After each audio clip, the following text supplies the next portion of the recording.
To Foxy and Friends on this Tuesday. We hope you're having a great day. We're joined by Steve Russo from the East Kentucky Science Center. Good morning. And you had a pretty busy day yesterday. Yes, we had a busy day out there with that solar eclipse. Even though it was only about 93-94% from here in eastern Kentucky, we had a little over 5,000 people out at the Science Center. Actually, the biggest event we've held since the Science Center opened 14 years ago. Wow. So it was... that's an achievement. Yeah. It's pretty neat. And, you know, we gave out all the eclipse glasses and pinhole viewers. And we got all that stuff from NASA and different organizations for free. Right. So we gave all that stuff out for free. So, and we opened up the Science Center totally free of charge for people to see the Hubble exhibit. So... we had a great day out there yesterday. We had live media coverage from CBS, ABC, and Fox, and local newspapers. So we had a blast. It was like a big party. It was wonderful. Yeah, you said off air that there was people coming from everywhere. Yeah, we had place. people from, you know, the population of Prestonsburg is only 3,200, so people had to come from elsewhere if we had 5,000. But we had a family of 5 that they called us the day before and said, please hold us 5 glasses, because they drove from Columbus, Ohio. Wow. I know there were science centers up there doing stuff. So, you know, I don't know why they picked us out to do that. We had people from Pikeville. We had people from the other side of Lexington. So it was, and because we ran out of stuff, you know, we were telling people, hey, just kind of share. And then there were just strangers like, here, take a look with the glasses, and give them back to me a few minutes later. So that's so neat. People just, you know, that many people out there, no problems. People were sharing glasses and sharing pinhole viewers. It was just a cool event. Wow. I used the cereal box. That was kind of cool. Yeah, you know, that people got hung up on the glasses because they were called eclipse glasses. Now, those glasses have been around for 40 years, and they were always called sunshades. Astronomers, we've been using those things since the 70s. But they kind of relabeled the thing, marketing purposes, for eclipses. So people assumed if you didn't have them, you weren't going to get a good view. But you could take an index card and pop a hole in it, and there was your eclipse viewer projected on the ground. So cereal boxes, hats, spaghetti colanders. I mean, you could have used anything really, as long as you didn't look directly. And people did show up at the Science Center with the cereal boxes, with shoe boxes, with all sorts of stuff. So it was just a cool event. Everybody enjoyed, and you know, they were all over the grass. They were in the parking lot. My understanding was the traffic trying to get through Prestonsburg was delaying people a good half hour. And some people actually saw the traffic and turned around and went home because they just didn't want to. And I had posted earlier, I went Facebook Live in the morning about 9 o'clock, and the lines were all the way across the campus already. I got there at 8, and there were people waiting in their cars. It's like, you know, this isn't the opening of the new cell phone. You know, this is the eclipse. We got glasses for you. So I was happy with the turnout. We were expecting 900 people. That was our estimate originally. So we were geared for 900. And, you know, like I say, we got rid of all of our stuff hours before the eclipse, so I'm glad people were just nice to each other and shared. And it was I'm so glad to hear that there wasn't like a threat of upheaval after you ran out of glasses. You know, we kind of set up queue lines for people to get their stuff at tables, and Les Stapleton, the mayor of Prestonsburg, came out, and he was running down the line giving glasses to people. And Larry Brown, our state representative, was out there, you know, keeping people in line for a while. So a lot of people just kind of pitched in. Even one of the schools that showed up, the Pierre School that showed up, some of their kids actually just instead of getting ready to get stuff for their eclipse, they were holding the doors open for people at the Science Center. They were keeping people in line. So everybody, you know, it's kind of cool because my wife said, you know, all the stuff going on Facebook, all the troubles in the world, politics and everything else, everybody forgot about it for one day. Let's just have fun all over the country with this thing. So we were pretty happy. Everybody behaved. They were civilized. They were friendly. They were laughing. They were joking. They were sharing water. It was wonderful. It was a cool event. And so yesterday was super busy, but your week isn't exactly slowing down. No, no. I've got a tour group out at Science Center about 10 o'clock this week, and you know, we've got public shows every day at 2 o'clock and 3:15. I've got 6 school groups coming in this week. Actually, 6 groups from the college coming in this week. So, whoa. Yeah, that was probably the hardest day this week. Quite frankly, after that, it's smooth sailing now. The rest of the week. Oh yeah, yeah, it's pretty good. Is there any like special like exhibits or presentations going on this week or coming up soon? Or? Well, right now in our exhibit hall, we've got something that people really have to take a look at. It's our Hubble Space Telescope exhibit. It was given to us by NASA back in January September 9th is its last day there, and then it'll never be in the state of Kentucky again. This is an $800,000 exhibit that was built by NASA that's been traveling all over the country, and what they've done in the past few years is only send it to places that, let's say, the government and NASA would consider underprivileged.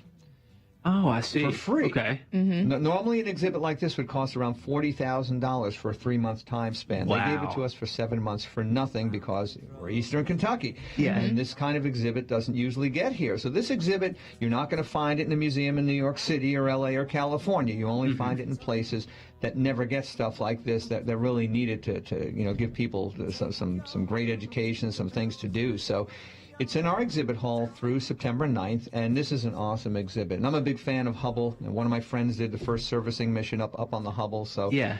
I've wanted something like this for the longest time. So we got it here. It's here through September 9th. And, we're open Tuesday through Saturdays, Tuesday through Friday, 1 to 4, then Saturdays, noon to 4.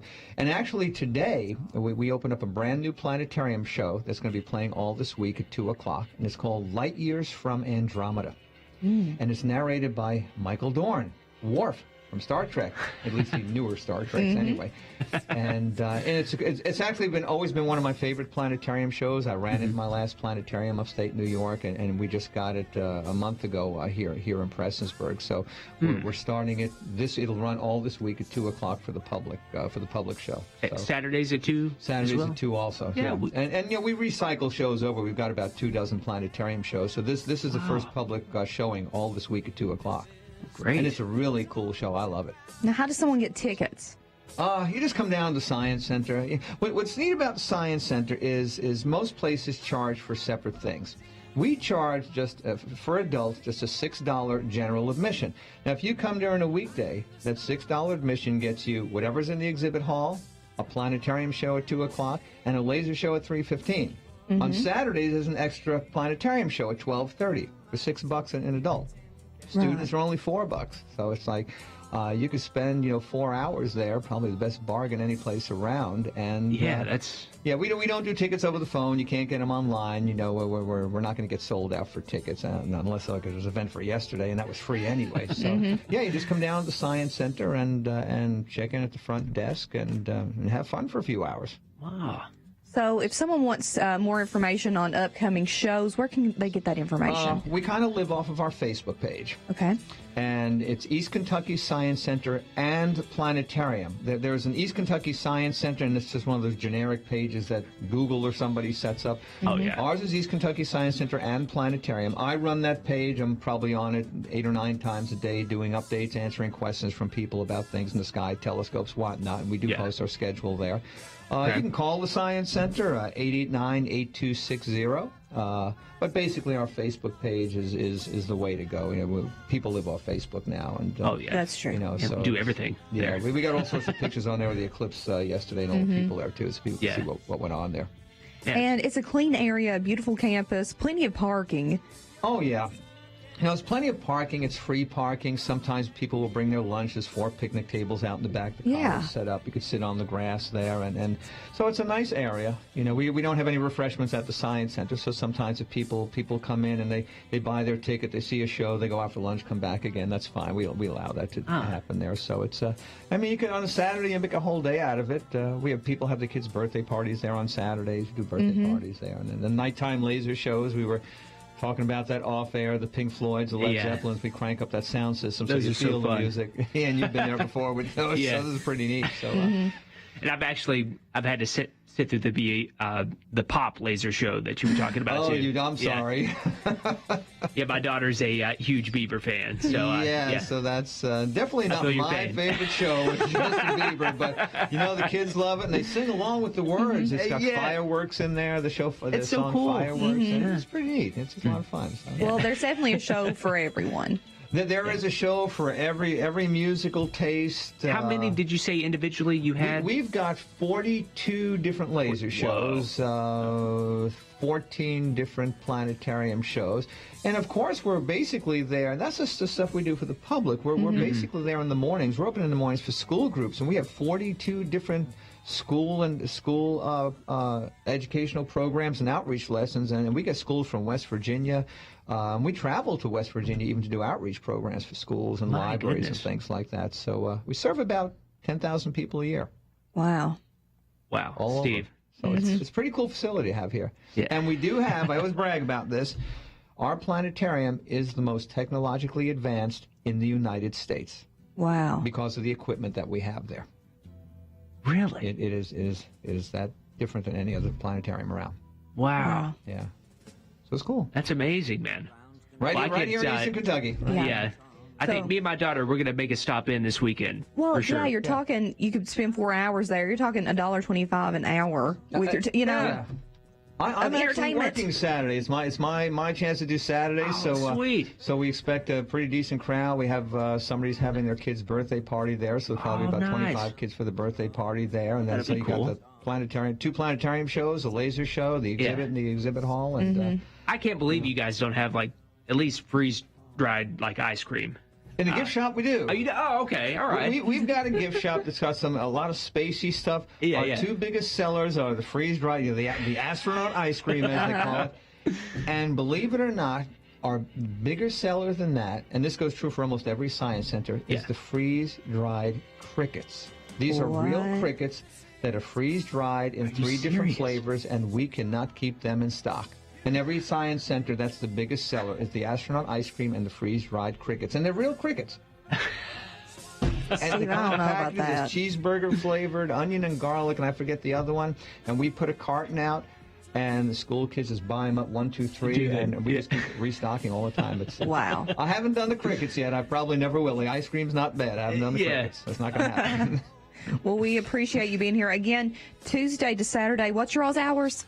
Tuesday through Friday, noon to 4. Saturday, 1 to 4, rather. Tuesday through Friday, 1 to 4. Saturday, noon to 4. So come on down, have some fun with us. Adult tickets, $6. Students, $4. And 4 and under, free. Can't beat that. Can't. Steve, we appreciate you being here with us today. I appreciate being on the air this morning. That's great. All right, stay tuned. There's more Foxy and Friends coming up. Hello, this is Keith Casebolt. Stay tuned because Dave Buzz Baker and I will talk about all things Kentucky sports. It's the Buzz on